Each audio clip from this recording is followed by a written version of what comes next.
Hello, good morning, Ghana. You are tuned into News Magazine with me, Irbad Ibrahim, and as usual, we have a cocktail of interesting issues for you, and we continue our deliberation on Ghana's education and how we can make it more effective. Today, we delve into content. What do the books contain in basic education? So we'll do a critical analysis. We'll go for a quick commercial break. We'll be back shortly.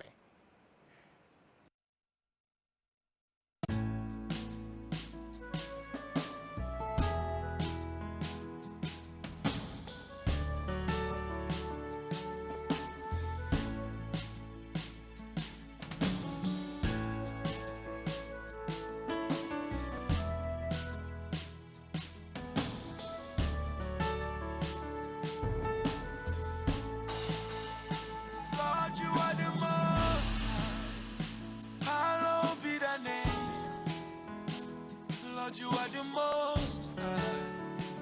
Hallowed be thy name. Lord, you are the most high. Hallowed be thy name. Lord, you are the most high. Hallowed be thy name. You tell me, say, make I know that everything's gonna be okay. You are the father to the fatherless, the miracle working God. You make the blind man to see. You made the crippled man to walk. You are the lily of Galilee. You make impossible possible.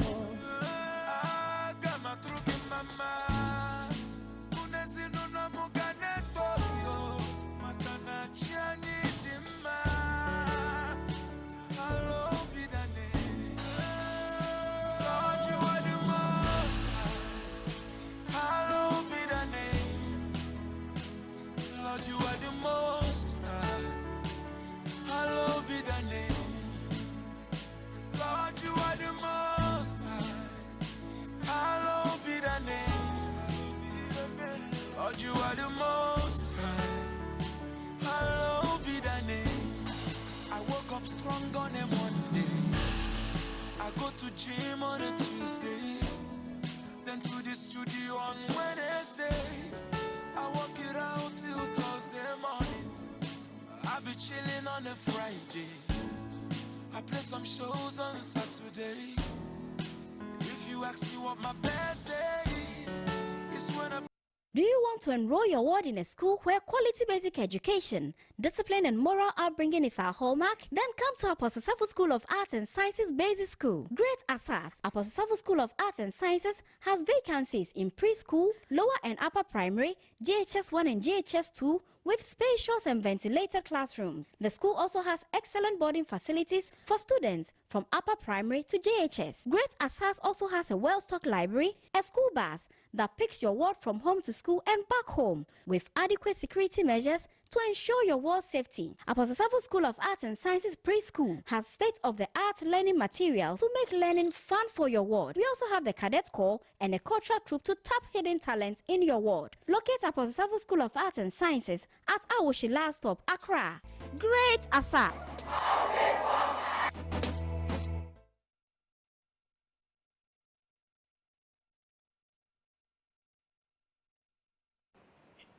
You're welcome back. You are still tuned into the News Magazine. Abena, how are you? I'm very okay, well, thank you. Great. How are you? I'm superb. Thank you so much. So, what do you have for us by way of trending news? Well, I'm always excited to give out to our audience the best because it is good to know what is trending around us.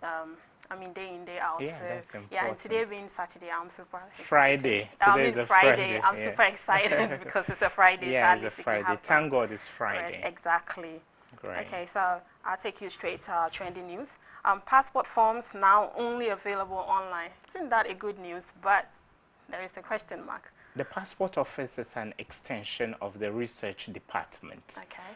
The Research Department is in charge of intel gathering because a passport is a security document.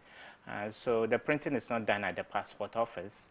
It's done at an office that serves as an appendage of the Foreign Affairs Ministry. Okay. and the paper used is a unique paper. It has got security features. Okay. So people go through a Herculean task to get themselves passports. You go to a bank, you buy the forms, you go and submit. First of all, you need a valid birth certificate and all that. But unfortunately, there have been some leakages within the system. There are Caucasians, Russians that have Ghanaian passports.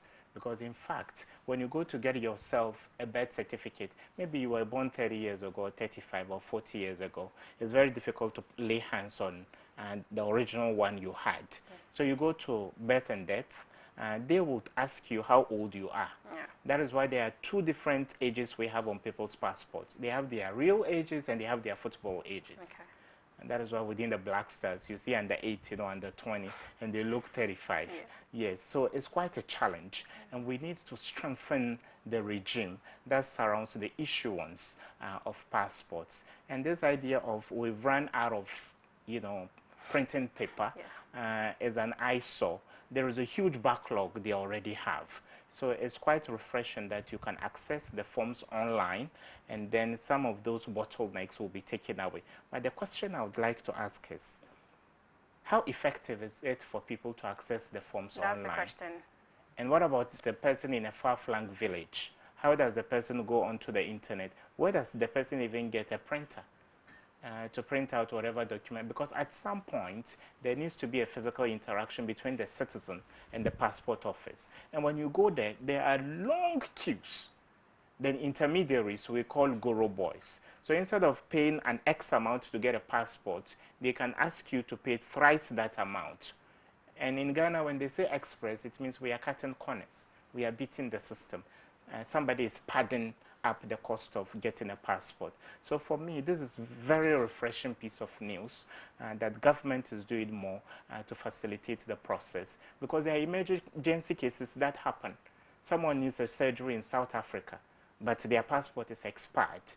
But the rigmarole, the bureaucracy that undergets getting a passport can only be frustrating. So therefore, kudos to government for this, and especially to the Foreign Affairs Ministry. But the question I ask is, how many of us are IT inclined? And aside that, I mean, going online to fill in your passport forms, where are we going to take, because you'll still have to visit the passport office you will have to take a picture, to take your photograph. Yes, and then your biodata, because it is biometric. Exactly. So therefore, at some point, you would have to come to Accra anyway. They've done a great deal of work to decentralize at the regional level. But then at some point, people have to come to Accra, leading to congestion and creating a leeway for people to beat the system. So therefore, I think it's work in progress. We need to make it as efficient as possible. We should have a courier service that could actually move around the country to deliver passports when they are ready. But mind you, it's a security document, and is the property of the Republic of Ghana. So therefore, let's not allow foreigners infiltrate the system. There are Nigerians who own Ghanaian passports. They've not sworn an affidavit. So therefore, it's very, very important for us to look at that critically.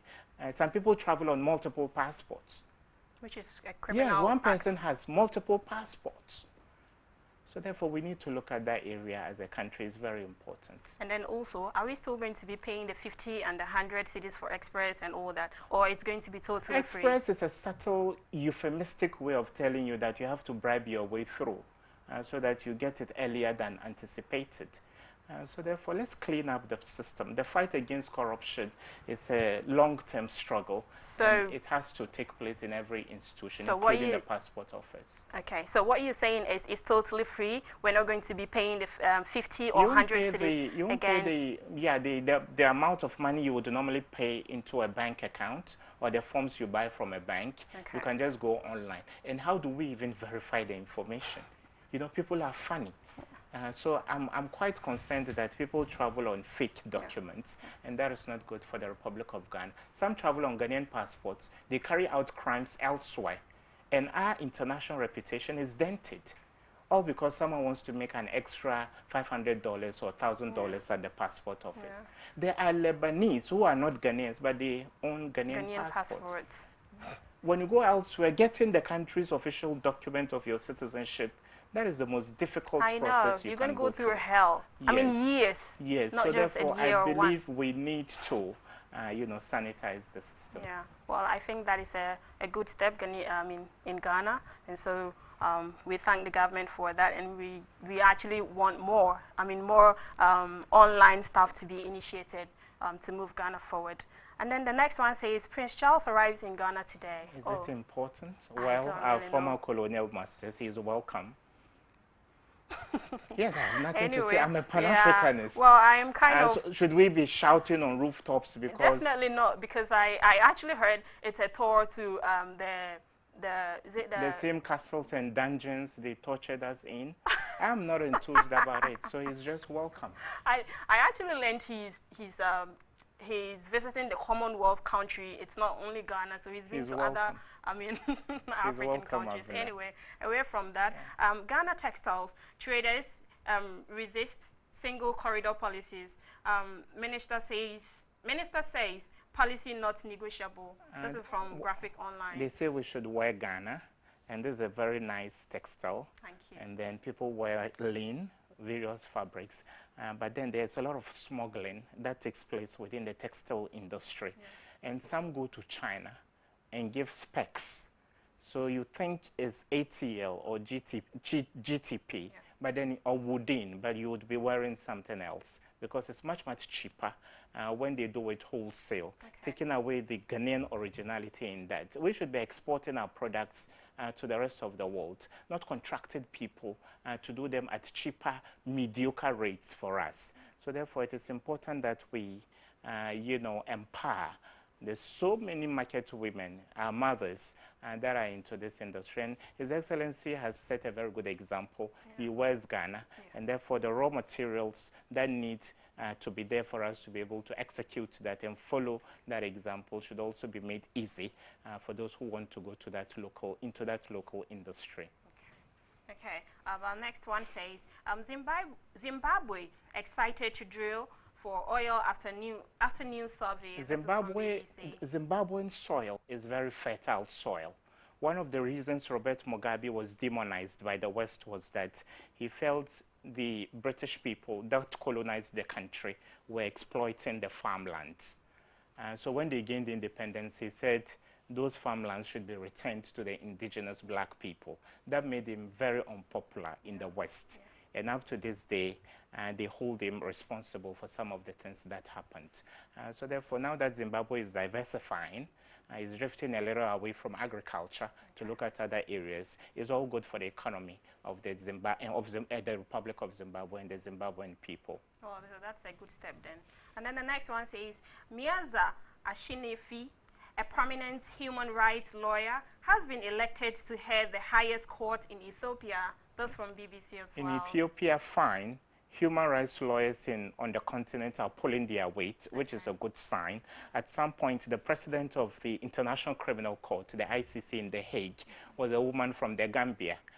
So matters of human rights, protection of the rights of women and children, Africa seems to be doing well. But then there are still residual traditional practices that are injurious to girls and women, like the female genital mutilation, and the trochosis system, and a host of others. So much as we welcome this as refreshing from Ethiopia, I believe that as a country and as a sub-region, we can also do more to protect women, girls, and then the vulnerable in society. Certainly. Anyway, that's all for our trending news for today. I'll be taking a leave of Irobad. I'll be back with your comments, so keep your comments coming. Thank you so much, Abina. That was by way of trending news. Today, we start looking into the box. We'll cross every T, dot every I, and cross every T, so that you find out your child in class 1, 2, 3, 4, 5, 6, what kind of material is the child reading. Do stick and stay with us. We'll be back shortly.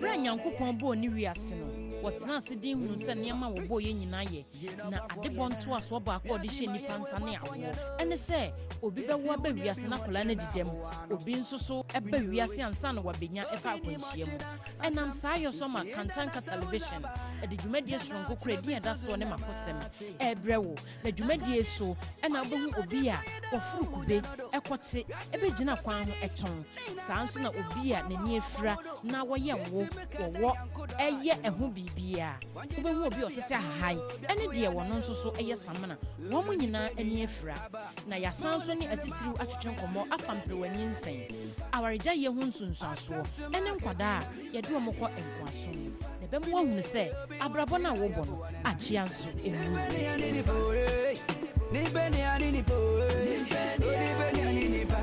Do you want to enroll your ward in a school where quality basic education, discipline and moral upbringing is our hallmark? Then come to Apostle Safo School of Arts and Sciences Basic School. Great Asas, Apostle Safo School of Arts and Sciences has vacancies in preschool, lower and upper primary, JHS 1 and JHS 2, with spacious and ventilated classrooms. The school also has excellent boarding facilities for students from upper primary to JHS. Great Asas also has a well-stocked library, a school bus that picks your ward from home to school and back home, with adequate security measures to ensure your ward's safety. Apostle Safo School of Arts and Sciences Preschool has state-of-the-art learning materials to make learning fun for your ward. We also have the Cadet Corps and a cultural troupe to tap hidden talents in your ward. Locate Apostle Safo School of Arts and Sciences at Awoshi Last Stop, Accra.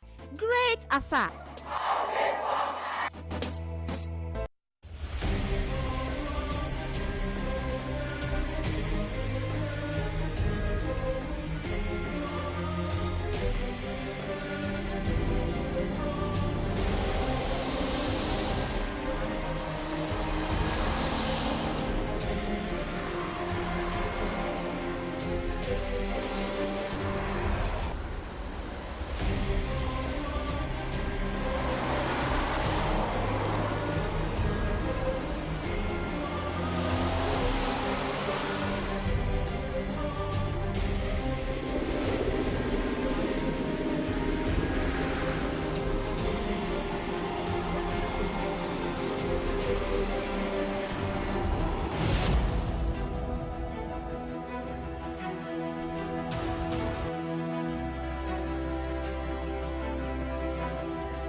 Do you want to enroll your ward in a school that has keen interest in academic excellence and sound religious upbringing? Then Apostle Safo School of Arts and Sciences is the place. Apostle Safo School of Arts and Sciences, Great Asas, offers general arts, business, home economics, visual arts, general science and technical courses in auto mechanics and applied electricity. Great Asas has well-equipped laboratories for all the science-related courses, an ICT laboratory, and a well-stocked library. Excellent boarding facilities are available for both boys and girls with adequate security measures to ensure your ward's safety. Students also have the privilege to go to Apostle Safo Suaye at Gomu Ampota for practical lessons with the proprietor, Apostle Dr. Engineer Kwedo Safo, for 1 month during the long vacation. We also have a school bus that picks your ward from home to school and back home. Great Asas has a cadet corps, a choir, drama and debating club to harness the hidden talents in your ward. Locate Apostle Safo School of Arts and Sciences at Awoshi Last Stop, Accra, Ghana. Great Asa!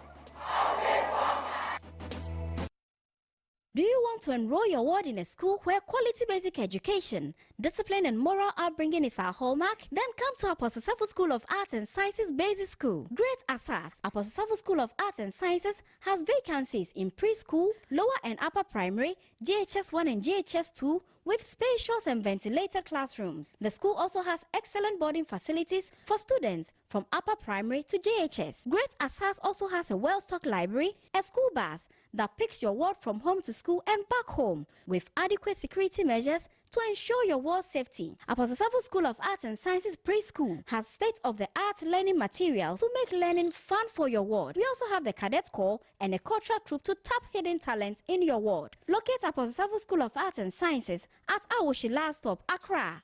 Great Asa!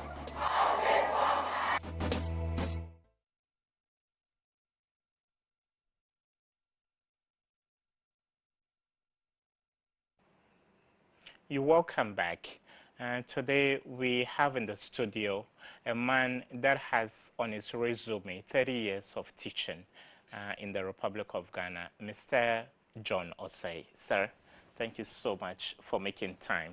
Thank you. And today we'll do a critical analysis of the content of basic primary education in the Republic of Ghana. Do we bid the kids farewell and wave them while they vanish into their classrooms, not knowing what they are taught? We'll start critically looking at the content of what is taught in Ghana's basic schools. But before then, let's have a little look at how the syllabi look like. Okay, we'll look at how the syllabi look like so that we look at what is taught at what point in time. This is content. Pretty shortly, John, welcome to the show. Pretty shortly, we will roll the syllabi. I think this is content.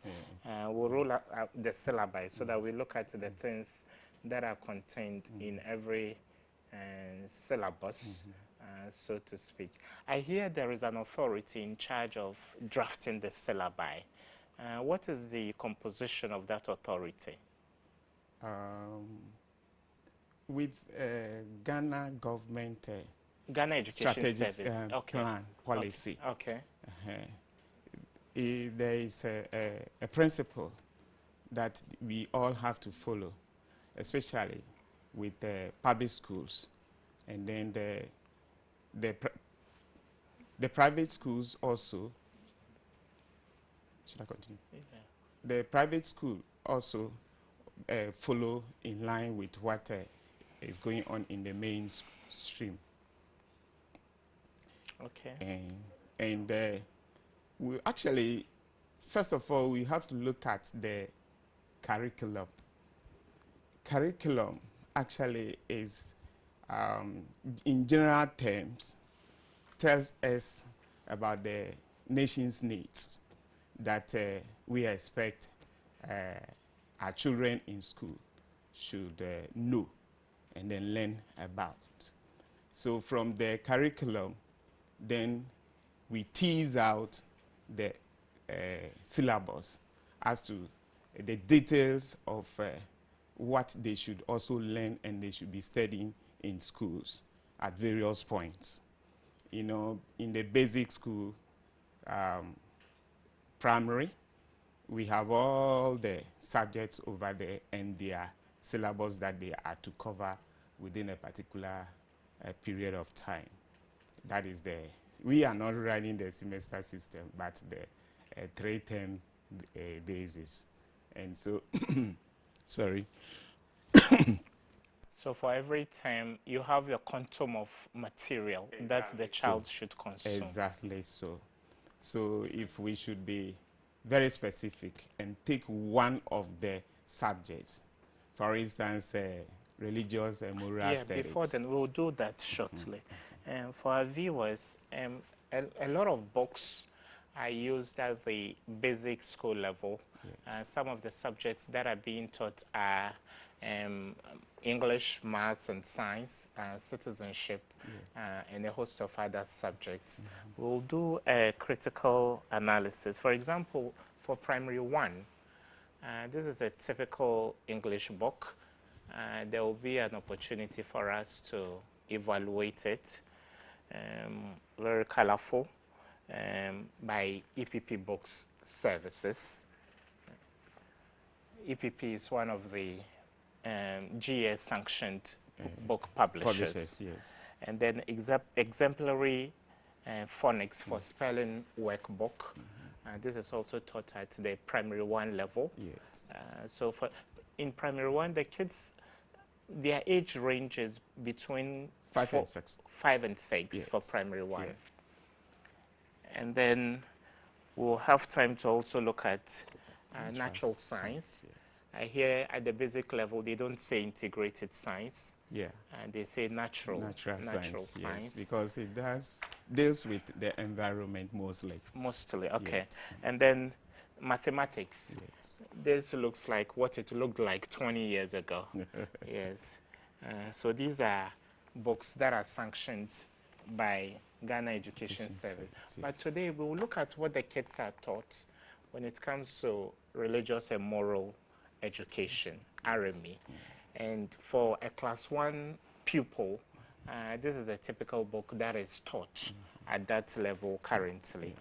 I'll take your comments in broad strokes about RME, teaching the kids RME when they come from divergent religious backgrounds. Yes. Some are traditionalists, they see shrines Yes. all around them. Yeah. Some are Muslims, some are Muslims, Christians. So Christians, what goes into it before we look at the content of the book? Yeah, here there is so much attention such that we will not infringe on freedom of worship and educational freedoms. Okay. And so we are very particular about the teaching of RME, the teaching of RME. And so we are minded of these various background of children in our various classrooms. Okay. And therefore, we, as the policy demands, we should touch on these very 3 areas. There are more religious groups in Ghana. In Ghana, for instance, there are more, but we are particular with the 3 major ones, which is the Christian religion, the Islamic religion, and then the traditional religion. And so the syllabus is designed in such a way that it covers these 3 groups of people. I mean, in terms of these religions, you mean? Yes. So, for a typically Christian school, would there be at the assembly hall or during assembly? Yes. Everybody would read Onward, Christian soldiers marched dance to war, and a host of others. So, is there any bias at that level? Yes. No, there isn't any bias. We are all treated equal. Okay. We all have a freedom of association in terms of wherever we think that we should know. However, it is the study of these various religions that we have in the country, so that we learn much about what they are teaching us, so that we can inculcate all that we are learning into the society, and then make sure that we have the benefits of all that we are learning, and we can impact it on the society as well, having so much influence on the individual people or students. No, but for a child that is only 5 or 6, yes. Wednesdays normally in most schools Yes. are worship, days. Yes. So you go to the church, you sing the hymn. Yes. Every school has a Worship hymn. days. Yeah. So don't you think we are tipping the balance at that infantile age in favor of a certain religion, even though the Constitution says even Buddhists and Hindus are here? That is what people perceive it to be. But in my school, for instance, we are so particular about this very thing. And so we make it open for the teachers and then the various, in our school too, we have this traditional group leaders over there. So we do not so much concentrate on the religion, Christian religion as our worship day. The Muslims too will have their place of worship. Theirs is Friday. And then the traditionals, as for them, they do not have a particular day, but they have a way of doing it. But unfortunately, in our school, the traditionals are very, we even don't even see them around. Okay, Most of them, so kids that are coming from typically traditional families, yes, there are not too many at the basic level. Yes, yeah. Is it that they're so mixed up? Okay. This book is of a very high quality. When you look at the scholars that are lined up as the authors, the content of this RME for only class 1 was put together by a professor of religious studies, Professor W.K. Rowland, and then an expert on authority and an authority on family systems and parenting, Dr. Louise Pluim, and then Apostle Emmanuel Shaft to bring the Christian perspective. He's from the Temple, Ghana, and USA. And then to bring the Islamic, perspective, Sheikh Ahmed Gunsi. He's a renowned Islamic scholar of the American University of Beirut in Lebanon. And then there is another scholar, Sheikh Mahmoud Dentani. He is an Islamic scholar and an authority on the traditions of the Holy Prophet Muhammad. And then for the traditional elements, there is Nana Kofi Obuojan. He is a traditionalist and a naturalist. The book was published in India. Yes. And so looking at the array of scholars that contribute to a book at that basic level, class 1, and does that mean we do due diligence and the GES takes its time to certify a book like this? Yes. Once it goes along with what the syllabus demands, it will be approved, because the syllabus specify areas that they should qualify. And that is why we have this array of professionals who are well knowledgeable in these very areas. Great. Yeah. And so that whatever they approved of, and the GES will also look at it carefully, and then once it falls in line with the curriculum, they would actually approve it. But we have Ghana Publishing. Yes. Why would we circumvent Ghana Publishing, and for a book meant for primary 1 pupils, we go publish in India? Don't forget that these ones are the private publishers. Okay, these are for the public, the private publishers. Okay, with the government publishers, there are problems that usually they come up with. I wouldn't like to be so much political over here. Okay. There's so much time wasted when, in terms of at the time that we need these very textbooks, they would not be over there. They will not be there. And as I'm speaking right now, there are some of the textbooks available, but they are not in that number that the schools may require. So the private schools, they have taken the lead by going into the market and purchasing some of these very books that so it would come at an extra cost that would be shifted to the final consumer, who are the parents. Yes, indeed. That is what is happening. And it is by so doing that we are able to get these very books on time, and they are available to easily. What prevents government from turning manuscripts into books? All you need is a printer and then printing materials. Yes. When you ask them, the bureaucratic rule in these government institutions. And therefore, I wouldn't be in a good position to say much about what the government is unable to do at this very moment. I agree with you. You are being coy, not to step on any toes.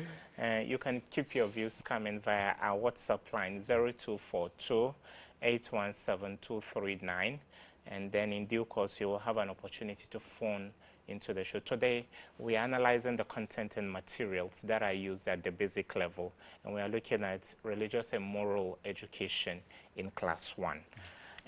I will take you to the content of the book. The first one has to do with God the Creator. Yes. At this level, you know, children are so innocent. They are like empty vessels. Yes. It's about what you put in them. So at that level, what do you teach them? I can see in the book, humankind, animals, very basic things. Yes. Very innocent at age 5. Yes. They don't really know what is happening. Yes.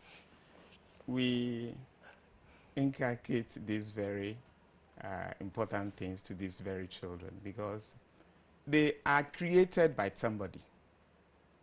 These very things are created by somebody, and they are in their environment. So as they see and look at these very things, they try to ask you, who made these very things? Who created all these things? Then the importance of God then comes in. Then we let them know that the creator of all these very living things that they see around them is by God. If it is the traditional religion, we make emphasis on what? Allah as No, there's God. the Islamic religion, rather. Yes, yes. And then traditional religion, the emphasis is on what? God. They also know it to be God as the creator of all these very things that we see around us. Yes. Okay. And so, then I can also say, quite interestingly, who God is, who created the heavens and the earth. So pretty, you know, very basic things. Yes. At that level. Then after knowing God, you discuss at that primary 1 level the community. yes. So you are talking about the immediate environment. Yes. And how they should interact with the rest of the community. Yes, yeah. You know, in the community, they have family. The family is there. And apart from the family, there are other people in the community that they must also know and relate themselves to these very people living in their community or in the environment. Yes. So that is also very, very important. At the basic level, they must know all these very things and then know the importance of these very things, why they exist, and where they are also living around these very things. So is that standard across board? Yes. Is that what every country teaches children at that level? We are looking at Ghana, and that is what the policy demands us to look at with regard to the curriculum. Okay. Yes. So you are not necessarily indoctrinating the children at that level. No, you no, are no. giving them a very basic understanding Exactly of so. religion, community. Exactly so. We should not impose on them anything. It will also mean that you are just trying to striving them of their religion, their beliefs. It should not be like that way, but rather it should be an enlightenment that this is what this means and that is what this entails, so that they finally would be able to make their own choice and decisions. Personal safety is something they teach, Yes. according to the book, and I'm also concerned about personal hygiene. Yes. And do they, as part of RME, religious and moral education, imbibe in them the basic needs, how to clean your hands? I remember in our time, before you would go out of the classroom, there was a little bucket Yes. where you would wash with a soap Yes. or a detergent. Yes. Do they have that hygienic setting? All these things are still in place, and then Even in public schools? yes, they are always there. When you get to these very schools, you find them on the corridors over there. When they are, usually when they are coming in from break, they are asked to wash their hands. Okay. And then all these things, we are instilling into these very children what cleanliness is and how important it is to our lives. Because if we do not have good health, we cannot have a good education. We will always be falling sick simply because we go out and take in certain diseases that we shouldn't have. So you do if still, we should drive more importantly on cleanliness, we would be successful. We'll go for a quick commercial break. We'll be back shortly.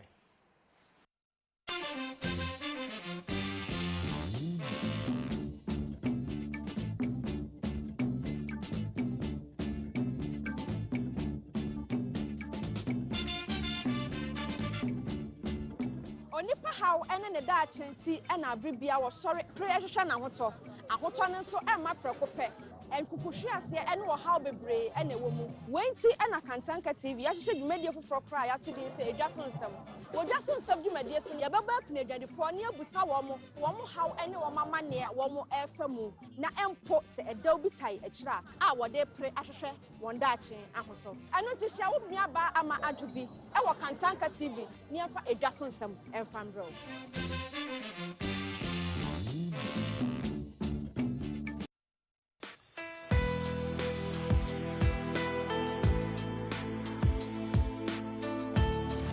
Hello, lovely people of Africa, African Youth Time. This is the show, as I rightly said, that gives African youth the platform to have an up-close with living legends who are helping build the continent. The youth of Africa, they have a lot of potential. What is killing Africans is our inability to discover and identify our potentials and what we can do for ourselves. Nobody makes you a leader. You become a leader. We are not poor. The resources in Congo alone can feed the whole Africa.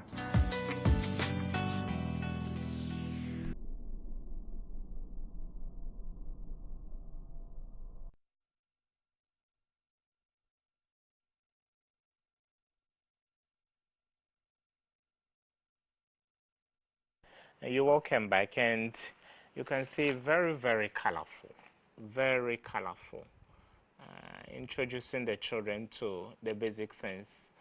We may take these for granted at our age, but these are normally new when you are 5 or 6. So this book is standard. It introduces the children at that level to community itself, good neighborliness, diversity, all of that as part of religious and moral education.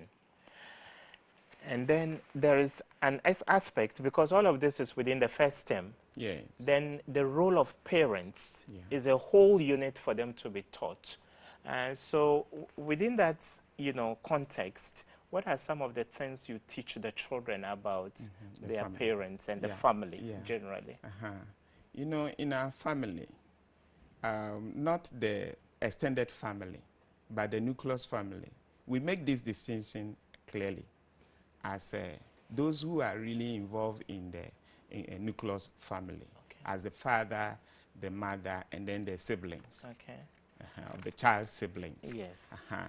And with these people, we have authorities that we have to follow. Obedience to the father, obedience to the mother, and then good neighborliness among the siblings that are in the family. Extended to those others in the community, that they should be obedience to these very elderly people. But things have changed now. Yes. When a child is reprimanded or rebuked by another person, the child goes running to the mother to complain. Yes. You don't teach them that an auntie is just like your mother, and an elderly person in the house or the neighborhood can put you right. Yes, that was done in the past. Gone were the days when we were doing all these things that you have said. But times have changed. However, morals have not changed. It is still there. We are still making sure that children know all these things, because it is expected from them that as for the elderly, the respect should be due accorded them.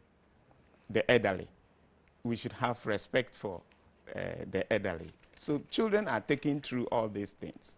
So we have the practical aspects where children are taught that as soon as they come to class in the morning, the teacher will be there. They have to greet the teacher. And then they are among their colleagues too.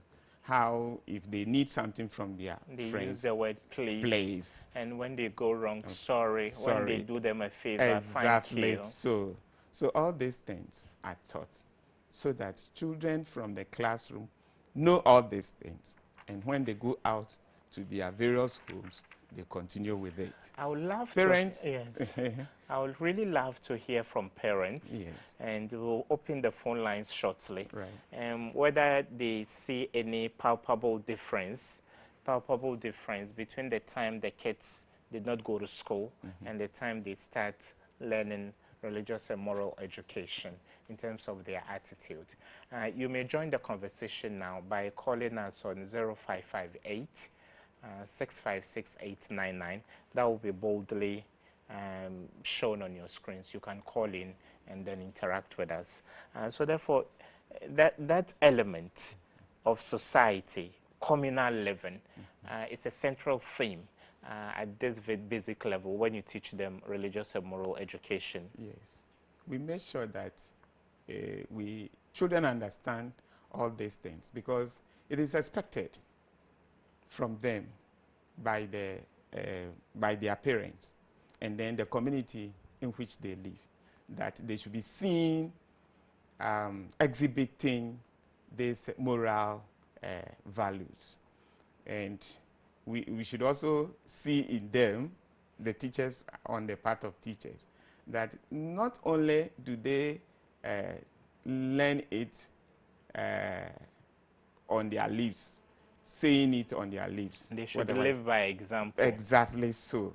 So as part of RME, do head teachers ensure that no teacher drinks in school, no teacher smokes, no teacher shows any negative, moral inclination that could impact the children? Is that enforced? Very much. It is coded in the ethics of education, our code. Okay, sorry, there is a caller on the line. Sorry about that. Hello, your name and where you calling from? Yeah, I'm Pastor Noah Abdul Karim. Okay, you calling I'm calling from Boko. I'm calling from Boko. Yes. Kindly lower the volume on your set and we can still hear you. Okay. Okay, can you hear me? Yes, we can hear you. Yeah, I want to thank the professor so much. He's not a professor yet. He's a mister. He's a mister. Yeah, he's a professor in advance. Okay, okay. Yeah, that's a very good program for the school, because I think that if we want good leaders in future, then they must be prepared well, from the very start. I'm somebody who is very interested in going around schools, giving religious education, and so I just want to say that bravo, congratulations, and wish you well. Thank you. Okay, thank you so much for calling us from Boko. Thank you so much. We appreciate it. Yeah. So, John, so those are the things. Are you able to enforce them? The point is not enforcing, but we take them through.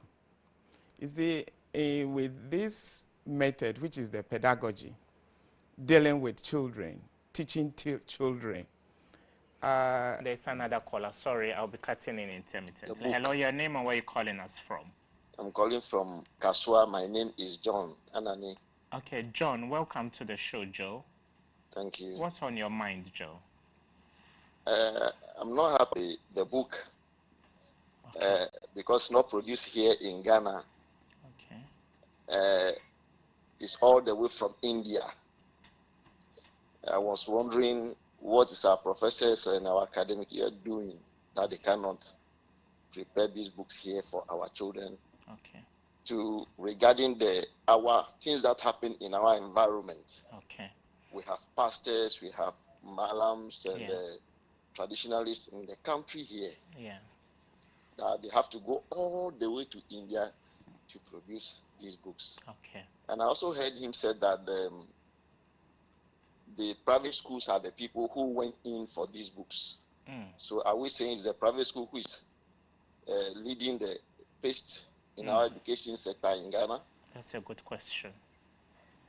And I want contribution from all this. Okay, thank you so much. Thank you, Joe. Joe called us from Kaswa. Can I respond? Yeah, please, Joe. Good. A little correction is that it is the material that is produced here. But the content is ours. Yes, yes. But they just went there to do The production, so that they will have their economies of scale. You know, that a lot of things involves over there. But I cannot speak and then defend why they are doing it from India. The callers' view, I also admit that we should do as much as possible to do it here, local content. That is what we are all wishing for this very nation.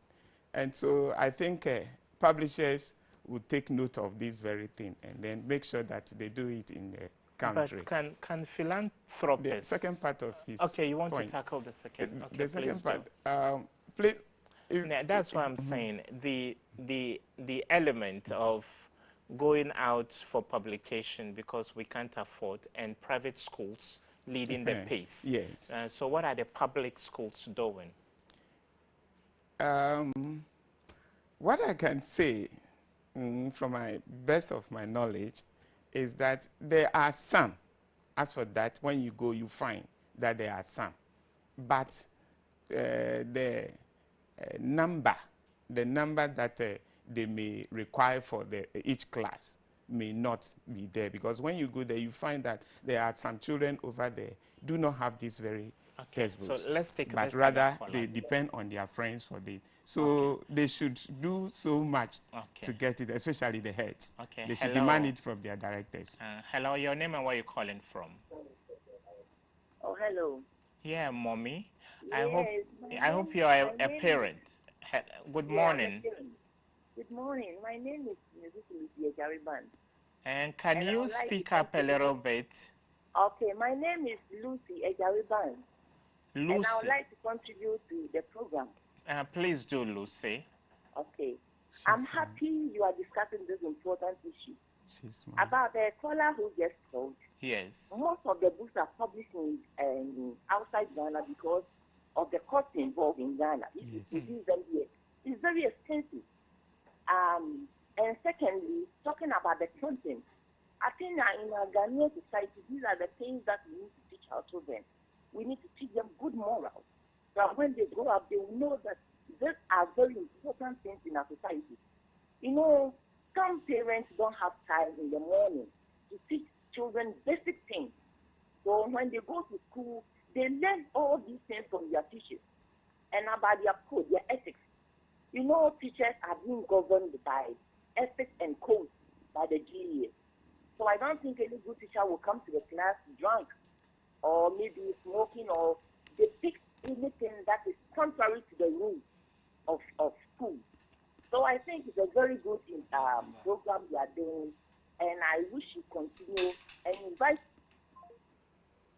Oh, that is quite unfortunate. We lost you. Continue it well. Mondays, Wednesdays, and Fridays, 10 a.m. in the morning with a repeat late at night at 10:30 p.m. and then on Saturday at 11 a.m. and on Sunday at 3 p.m. Abna will shortly read our messages. Abna, welcome back. Thank you. What do you have for us by way of messages? Okay, we've got some few questions and comments as well. This one from Alice from Kwashiman. I love the areas of discussion.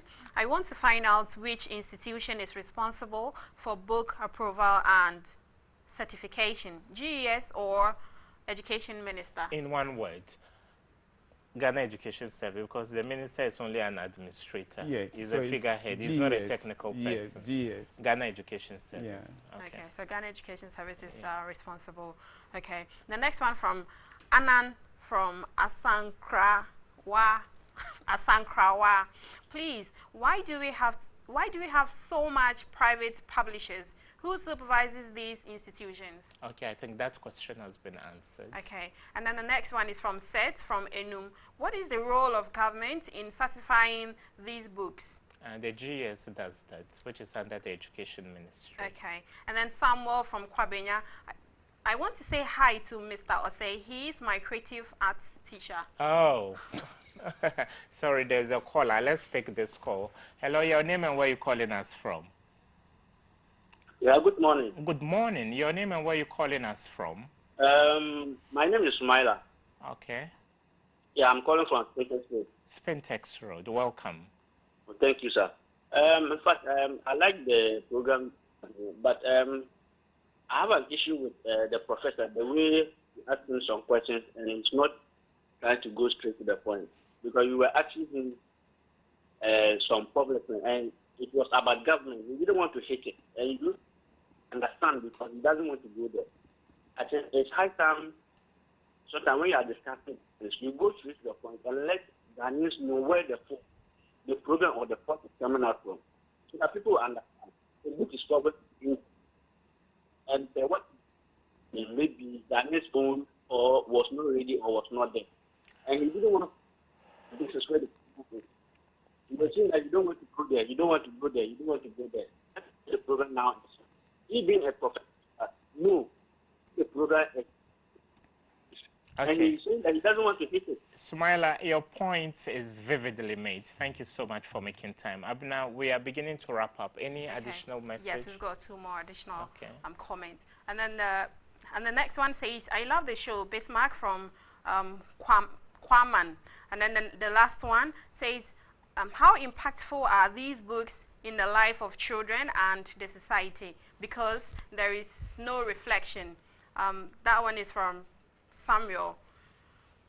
That will be all for our trending news. Thank you so much for watching, and it's a Friday, so I'll say goodbye and thank you so much. Thank you so much, Abena. In closing, I would ask you this question. Right. You know, when we were kids, and children that came from underprivileged, homes, you would come to school with your book, and then when it was reading time, they would want to purge. And do you still have that? Or government has made it a policy decision that every child should have all the textbooks that are needed in primary one, for example? Yeah. For government policy, that is very clear, that each child should have the necessary and basic books that the child demands. The child should get it. Is that the case? With the private schools. You know, I'm coming from the private school. And so in the private school, that is done. Every child has his or her own textbooks that they use in the classroom. But for the public, I cannot talk so much about it. Okay. Thank you so much, John Osset, for making time. And this show is proudly brought to you by a very competent team of producers, Obobi, Efrie, Asenso, and we have Shasha, brother, we have Bullet, Sir Charles, Daddy Joe, Ifia Oforiwa, Esther, Abigail, Nanaba, and a host of others. So we come your way on Monday with another edition. Stay blessed and keep watching Kantanka TV.